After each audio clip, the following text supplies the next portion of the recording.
খানার জন্য চলে যায়।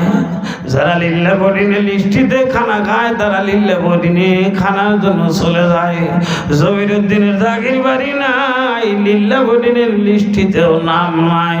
ক্ষুধা লাগলে শুধু টিউবওয়েলের পানি পান করে। এইভাবে কয়েকদিন চলে গেছে। মরহুম মাওলানা এ আমার বন্ধুগণ মাদ্রাসার বড় হুজুর, তিনিও খবর পায় নাই। কিন্তু কেউ যদি খবর না রাখে, বান্দার খবর রাখেন আমার আল্লাহ। কে রাখেন জোরে বলুন? মরহুম মাওলানা মাহমুদুল হাসান রহমাতুল্লাহ আলাইহি তিনি মুহতামি হুজুর খবর নেয় নাই। এই খবর আল্লাহ রাব্বুল আলামিন কামলেওয়ালা কাউসার আলাদা নবীকে জানায়া দিয়েছেন।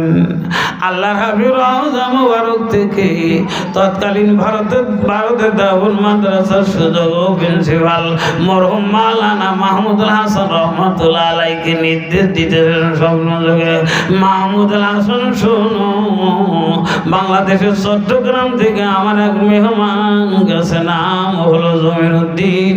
সে আজ কয়েকদিনের অনাহারি, আমি নবী বলে দিলাম জমিরুদ্দিন আমার মেহমান।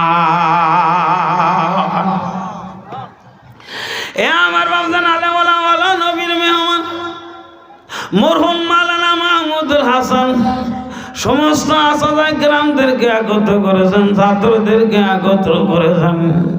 ডেকে ডেকে বলে, তোমাদের মধ্যে জমিরুদ্দিন কার নাম বাংলাদেশ থেকে চট্টগ্রাম থেকে আসো, দাঁড়ায় যাও। জমিরুদ্দিন কান্দে, বলে আমি তো মাদ্রাসায় ভর্তি হই নাই, হুজুর আমাকে মাদ্রাসা থেকে বহিষ্কার করবেন, বের করে দিবেন। এই ভয়ে তিনি অজরে কান্দেছেন, দাঁড়ায় না। দীর্ঘ সময় পরে মরহুম মাওলানা মাহমুদুল হাসান রহমাতুল্লাহ আলাইহি বলে, জমিরুদ্দিন তুমি দাঁড়াও বাবা, তুমি সাধারণ আমার ছাত্র না। আল্লাহর হাবিব আমাকে স্বপ্ন যোগে বলে দিয়েছেন তুমি আমার নবীর মেহমান। জমিরুদ্দিন রহমাতুল্লাহ আলাইহি দাঁড়ায় কাঁদতেছেন। মরহুম মাওলানা মাহমুদুল হাসান রহমাতুল্লাহ আলাইহি ছাত্রকে বুকের মধ্যে টান দিয়ে